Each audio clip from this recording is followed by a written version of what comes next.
ሰላም ጤና ይስጥልኝ ክብራትና ክብራን ተመልካቾቻችን ከከፋ ቴሌቪዥን የሰዓቱ ዜና ይዘን ቀርበናል። ከዜናዎቹ ጋር ፍጹም ተሾመ። የከፋ ብሔር ዘመን መለወጫ በዓል የህዝቡን አንድነትና ተሳትፎ በሚያጠናክር ሁኔታ መከበር እንዲችል የተለያዩ ስራዎች የተሰሩ መሆናቸውን የከፋ ዞን ባህል ቱሪዝምና ስፖርት መምሪያ አስታወቀም። በዓሉን የሚገልጽ ልዩ ምልክት ወይም ሎጎ መዘጋጀቱም የመምሪያው ኃላፊ አቶ ነጻነት ብርሃኑ ገልጸዋል። ሳሙኤል ቆጭቶ ተጨማሪ አለው። የዘንድሮ የካፈቾ ዘመን መለወጫ በዓልን አስመልክቶ አስፈላጊው ቅድመ ዝግጅት እየተደረገ መሆኑን የከፋ ዞን ባህል ቱሪዝምና ስፖርት መምሪያ ኃላፊ አቶ ነጻነት ብርሃኑ ይናገራሉ። ከነዚህ ቅድመ ዝግጅቶች አንዱ የከፋን ህዝብ የሚወክልና ዘመን መለወጫን የሚያሳይ ሎጎ መዘጋጀቱን ተናግረዋል። የዘንድሮ የ2017 የካፈቾ ብሔር የዘመን መለወጫ በዓልን በደመቀ መልኩ ለማክበር የሚያስችል የተለያዩ ቅድመ ዝግጅቶችን እያደረግን ነው የቆየ ነው። ለዚህም የተለያዩ ኮሚቴዎችን አደራጅተን ተግባራዊ እንቅስቃሴ ካደረግን ዘግየት ብለናል። በዚህም የተለያዩ ተግባራቶችን እያከናወንን መተናል። አሁን ደግሞ ይህ በዓል መለያ ምልክት እንዲሆን የራሱ የሆነ ሎጎ መኖር አለበት የሚል ሀሳብ ከተለያዩ አካላቶች በመምጣቱ ሎጎውን ለማዘጋጀት በቅተናል። ይህን ሎጎ ደግሞ በከፋ ማህበረሰብ ቴሌቪዥን ጣቢያ ባልደረባ በሆነው በስራክ ፍቅሬ የተዘጋጀ ሎጎ ነው። ምክረ ሀሳቡ ያው በተለያዩ አካላቶች የተሰጠ ሆኖ በዛ መሰረት የተዘጋጀ ሎጎ። መምሪያው ኃላፊ አቶ ነጻነት ሎጎ ላይ ስለተቀመጡ ስዕሎች ማብራሪያ ሰጥተዋል። ሎጎ ላይ ያው የተለያዩ ነገሮች ተቀመጡ አሉ። የመጀመሪያው የአረንጓዴ ቀለም አለ። እዛ የሎጎ መደብ እንደ መደብ ሆኖ የተቀመጠው እሱ ባክግራውንዱ ማለት ነው። እሱ የሚያመላክተው ያው የከፋን አረንጓዴ ገጽታ ማለትም ያው ከፋ በደን መከበቧን በዋናነት አረንጓዴ አካባቢ መሆኑን ልምላሜውን ለማሳየት የተቀመጠ ነው።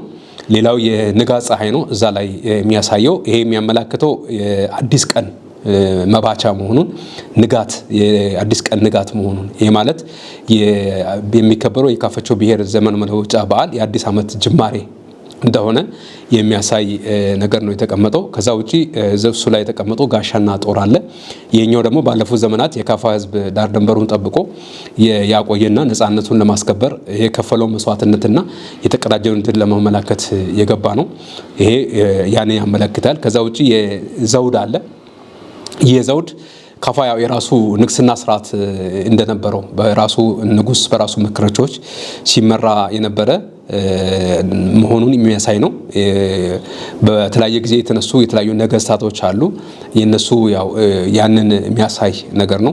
ከነዚህም በተጨማሪ የከፋ ምድር የቡና መገኛ ከመሆኑ ጋር ተያይዞም የቡና ስዕል እንዲሁም ልማትን የሚያመለክት የስንዴ ዘለላና ሌሎች መሰል ምልክቶች የተቀመጡ መሆናቸውን አብራርተዋል። የተቀመጠው ቡና ነው። ቡናው ደግሞ የከፋ ያው የአረቢካ ቡና መገኛ ምድር ነው። ያንን ለማሳየት የተቀመጠ ነው። ቡና ለዓለም ማስተዋወቃችን የሚገልጽ ነው።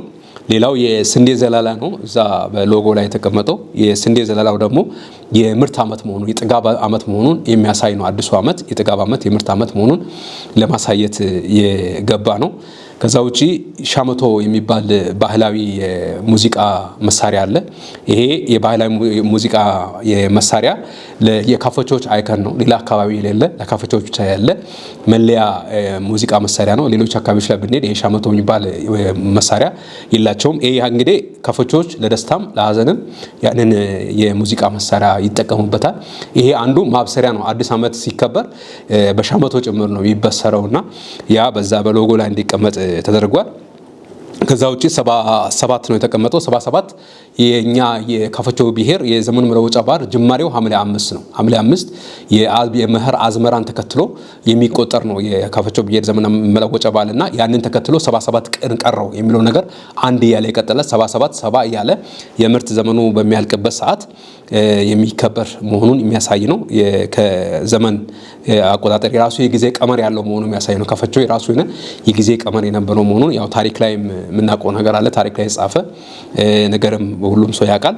ይሄኛው እንግዲህ 77ን እኛ በወርቃማ ቀለም ነው እዛ ላይ እንዲቀመጥ ያደረግነው። ይሄም ያው የማህበረሰቡን ጥንታዊ ስልጣኔ ባህልና ታሪክ ያለው መሆኑን ለማሳየት በሚያስችል መልኩ 77ን አስቀምጠናል።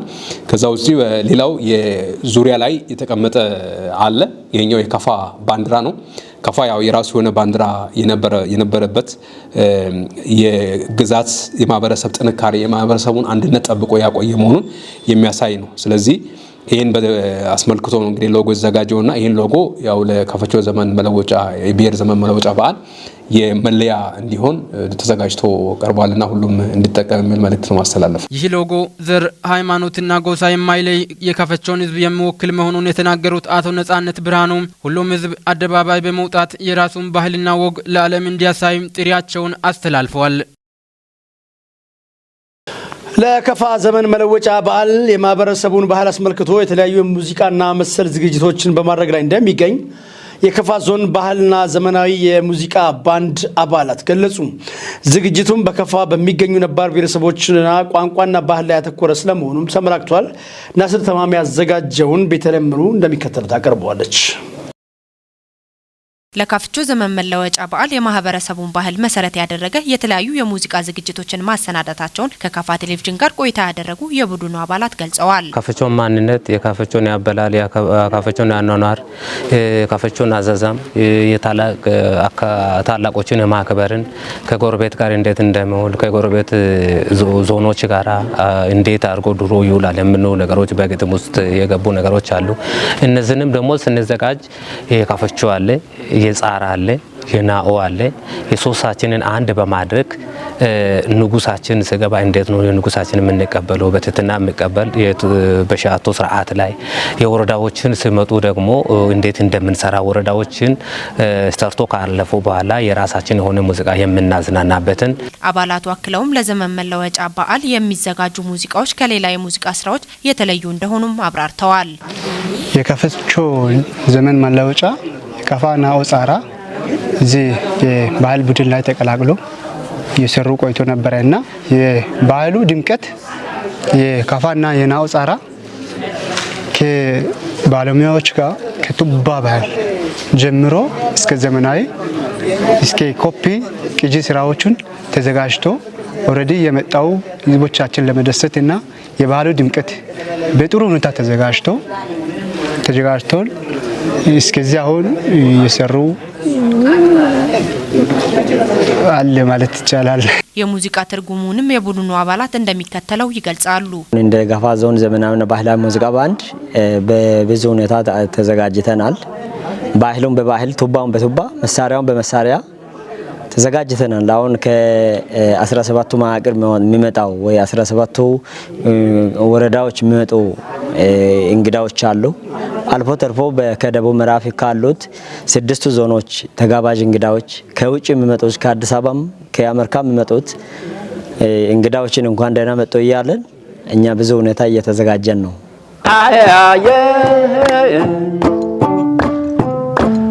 አዲ አቸጅሎታዶ በመንግስት ተቋማት ላይ የሚስተዋሉ ብልሹ አሰራሮችን በመቅረፍ ለወረዳው እድገት ትኩረት ሰጥቶ እንደሚሰራም የቢጣ ወረዳ አስተዳደር አስታወቀም። የቢጣ ወረዳ አስተዳደር በወቅታዊ የወረዳው ሁኔታ ላይ ከቢጣ ገነት ከተማ ነዋሪዎች ጋር ውይይት አድርጓል። ዘገባው የቢጣ ወረዳ የመንግስት ኮሚኒኬሽን ነው። ብሩክታይት ብራውንት ታቀርባለች። በውይይቱ የቢጣ ገነት ከተማ እድገትና አጠቃላይ የወረዳውን ነባራዊ ሁኔታ የዳሰሱ ሀሳቦች በከተማ ነዋሪዎች ተነስተዋል። የህብረተሰቡ የዘመናት ጥያቄ የሆነው የቢጣ ገነት ከተማ የንጹህ የመጠጥ ውሃ እጦት በዋነኝነት ነዋሪውን ተስፋ እያስቆረጠ እንደሚገኝ የተገለጸ ሲሆን አዲሱ መናኸሪያ ስራ ያለመጀመር ጉዳይም ተነስቷል። ከማዘጋጃ ቤት አሰራር ጋር በተያያዘ በርካታ ጉዳዮች የተነሱ ሲሆን የከተማ የውስጥ ለውስጥ መንገድ በጥራት ካለመሰራቱ የተነሳ ነዋሪዎች መቸገራቸው፣ መሬት ከማስተላለፍ ጋር በተያያዘ የጠራ አሰራር አለመኖሩ፣ የሊዝ ውዝፍ ዕዳ አሰባሰብ ስራ አለመተግበር፣ ገቢን አሟጦ በመሰብሰብ ለከተማ እድገት አለመስራትና ሌሎች ዘርፈ ብዙ ጉዳዮች ተነስተዋል። ከግንባታ ፍቃድ አሰጣጥ አንጻር የከተማውን እድገት ታሳቢ ካለማድረጉን ባሻገር ወጥነት የሌለውና ለብልሹ አሰራር የተጋለጡ አፈጻጸሞች መኖራቸውን የተናገሩት የውይይቱ ተሳታፊዎች የወረዳ መንግስት ኦዲት ከማድረግ ጀምሮ አስፈላጊውን የማጥራት ስራ እንዲሰራ ጥሪ በማቅረብ ለከተማው እድገት በሚደረገው እንቅስቃሴ ሁሉ የበኩላቸውን ድርሻ እንደሚወጡ ነዋሪዎች አመላክተዋል። ለከተማ እድገት የሀገር ሽማግሌዎችን አክሎ አጠቃላይ የህብረተሰብ ክፍሎችን ህብረት የሚጠይቅ መሆኑን የጠቀሱት አስተያየት ሰጪዎቹ ለዚህ መሰል የውይይት መድረኮችን በመፍጠር በቀጣይነት ችግሮችን መፍታት ያስፈልጋል ብለዋል። በቢጣ ገነት አንደኛ ደረጃ ትምህርት ቤት የሚሰበሰበው ገቢ ከተቋም እድገት ጋር የማይመጣጠን ነው ያሉት ነዋሪዎቹ በሚሊኒየም ሁለተኛ ደረጃ ትምህርት ቤት ፈተና አውጥተው ለተማሪ የሚሰጡ መምህራን መኖራቸውንና እነዚህ መምህራን ላይ ተገቢውን እርምጃ አለመወሰዱ ችግሩን ቀጣይ እንዳያደርገው ስጋት መሆኑንም አስቀምጠዋል። የወረዳው ምክትል አስተዳዳሪና የፋይናንስና ኢኮኖሚ ልማት ጽሕፈት ቤት ኃላፊ አቶ ማቴዎስ አዴሎ በተነሱ ሀሳቦች ላይ በሰጡት ምላሽ ከማዘጋጃ ቤት አሰራር አንጻር የሚስተዋሉ ችግሮችን አጣሪ ቡድን በማዋቀር ለመፍታት እንቅስቃሴ መጀመሩን ጠቅሰው የአሰራር ችግሮችን የሚያጣራ ኮሚቴ በማቋቋም በሚገኘው ውጤት ህጋዊ እርምጃ ይወሰዳል ብለዋል። በከተማ የተለያዩ የልማት ተግባራትን ለማከናወን በሚደረገው እንቅስቃሴ ህብረተሰቡን በቀጥታ ሊያግዝ ሲገባው በተቃራኒው ተገቢ ያልሆኑ ቅሬታዎች ለወረዳው የማይጠቅሙና በቀጣይም በጥላቻ መልክ ሊንጸባረቁ የማይገባቸው መሆኑን ያመለከቱት ምክትል አስተዳዳሪው ከማዘጋጃ ገቢ ጀምሮ ከገቢ አሰባሰብ ጋር የተገናኙ ጉዳዮችን በማጥራት ለህብረተሰቡ በሪፖርት እንደሚቀርብ ተናግረዋል። የወረዳው ዋና አስተዳዳሪ አቶ ታምሩ እምሩ በበኩላቸው የተለያዩ የመሰረተ ልማት ጥያቄዎችን በሚመለከት የወረዳው መንግስት ከፌደራል ጀምሮ በየደረጃው ከሚመለከታቸው አካላት ጋር በመወያየት ላይ እንደሚገኝና አንዳንዶቹ ወደ ተግባራዊ እንቅስቃሴ በመግባት ውጤት እየተመዘገበ እንደሚገኝ ጠቁመዋል። ከቢጣ ገነት ከተማ እድገትና ከከተማው ማዘጋጃ ቤት አሰራር ጋር በተያያዘ የተነሱ ጉዳዮችን አስመልክተው በሰጡት ምላሽ ለከተማው እድገት ማዘጋጃ ቤቱ ገቢን አሟጦ በመሰብሰብና የተለያዩ መሰረተ ልማቶችን በመዘርጋት ከሚያከናውናቸው ተግባራት ባሻገር ነዋሪው ከሚገነባው ቤት ጀምሮ ለከተማው እድገት ጥረት የሚያደርግ ሊሆን ይገባል ያሉት አስተዳዳሪው በማዘጋጃ ቤት ያሉ የአሰራር ክፍተቶችን የወረዳ መንግስት በቀጣይ የሚፈትሽ ይሆናል ብለዋል። በአጠቃላይ ከህብረተሰቡ የተነሱ ጥያቄዎችን ከተቋማት ኃላፊዎች ጋር ውይይት በማድረግ አስቸኳይ መፍትሄዎችን የማበጀት ስራ እንደሚከናወን የጠቆሙት አቶ ታምሩ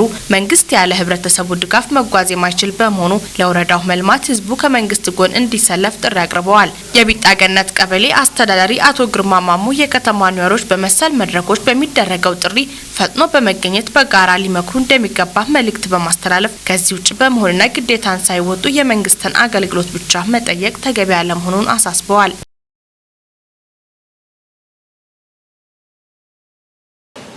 ነገ ማለትም ነሐሴ 17 2016 ዓ.ም በሚከናወነው የአንድ ጀንበር ችግኝ ተከላ መርሃ ግብር የክልሉ ህዝብ በንቃት እንዲሳተፍ ጥሪ ቀረበ። የደቡብ ምዕራብ ኢትዮጵያ ህዝቦች ክልላዊ መንግስት ርዕሰ መስተዳድር ዶክተር ኢንጂነር ነጋሽ ዋጌሾ ነገ በመላው ሀገሪቱ በአንድ ጀንበር በሚከናወነው የችግኝ ተከላ መርሃ ግብር የክልሉ ህዝብ በንቃት እንዲሳተፍም ጥሪ አቅርበዋል። ዘገባው የክልሉ የመንግስት ኮሚኒኬሽን ነው። ተከታትለን እንመለስ። ርዕሰ መስተዳድሩ ዛሬ በሰጡት ጋዜጣዊ መግለጫ በሁለተኛው ምዕራፍ የአረንጓዴ አሻራ መርሃ ግብር በክልሉ በአንድ ጀንበር ከ18.9 ሚሊዮን በላይ ዘርፈ ብዙ ጠቀሜታ ያላቸው ችግኞችን ለመትከል በቂ ቅድመ ዝግጅት መደረጉን ገልጸዋል። የፌዴሪ ጠቅላይ ሚኒስትር ዶክተር አብይ አህመድ በ2011 ዓ.ም እንደ ሀገር ያስጀመሩት የአረንጓዴ አሻራ መርሃ ግብር በክልሉ ተግባራዊ ከተደረገ ወዲህ በአፈርና ውሃ ጥበቃ፣ በመሬት አጠቃቀም እንዲሁም በወጣቶች የስራ ዕድል ፈጠራ ተጨማሪ የኢኮኖሚ ምንጭ በመሆን ተደማሪ ለውጥ ማሳየቱን አስረድተዋል። የክልሉ ማህበረሰብ የአኗኗር ዘይቤ በአመዛኙ ደንን መሰረት ያደረገ መሆኑን የገለጹት መስተዳድሩ ይሄው መልካም አጋጣሚ በህዝቡ ውስጥ ስለ አረንጓዴ አሻራ ፋይዳ ለማስረጽ ምቹ አጋጣሚ የፈጠረ እንደነበርም ተናግረዋል። የአረንጓዴ አሻራ ተግባራዊ ከተደረገ ወዲህ በክልሉ ያለው ነባር የደን ሀብት የመጠበቅና የተራቆተ አካባቢን ደን የማልበስ በአፈርና ውሃ ጥበቃ ስራ እንዲሁም በዘርፉ የስራ ዕድል በመፍጠሩ ረገድ አመርቂ ውጤት መመዝገቡን ያነሱት ርዕሰ መስተዳድሩ ለምግብነት የሚውሉ እንዲሁም የኢኮኖሚያዊ ፋይዳ ያላቸው ችግኞችን በመትከል ምርትና ምርታማነትን ከማሳደግ ባሻገር በቤተሰብ ደረጃ የአመጋገብ ስርዓት ለውጥ እንዲመጣም አስተዋጽኦ አበርክቷል ብለዋል። የአረንጓዴ አሻራ መርሃ ግብር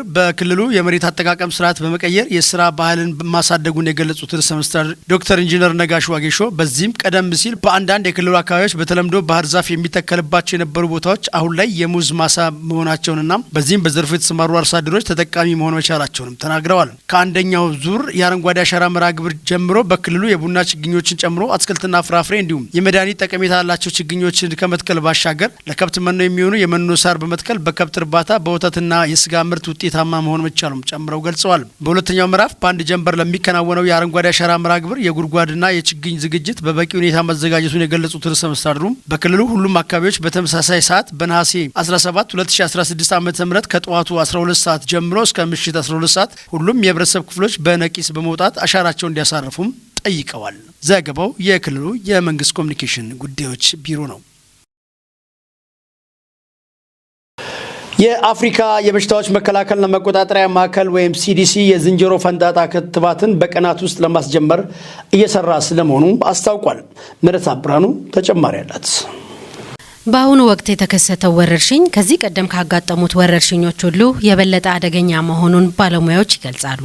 በዚህ ምክንያት አሁን እየታየ ያለው የዝንጀሮ ፈንጣጣ አዲስ አይነት የበሽታ ዝርያ መሆኑ ይገለጻል። የዝንጀሮ ፈንጣጣ በሽታ የሚከሰተው ሞንኪ ፖክስ በተባለ ቫይረስ አማካኝነት ሲሆን የበሽታው ቫይረስ በመጀመሪያ ላይ ከእንስሳት ወደ ሰው የሚተላለፍ የነበረ ሲሆን አሁን ግን ከሰው ወደ ሰው እየተሰራጨ ይገኛል።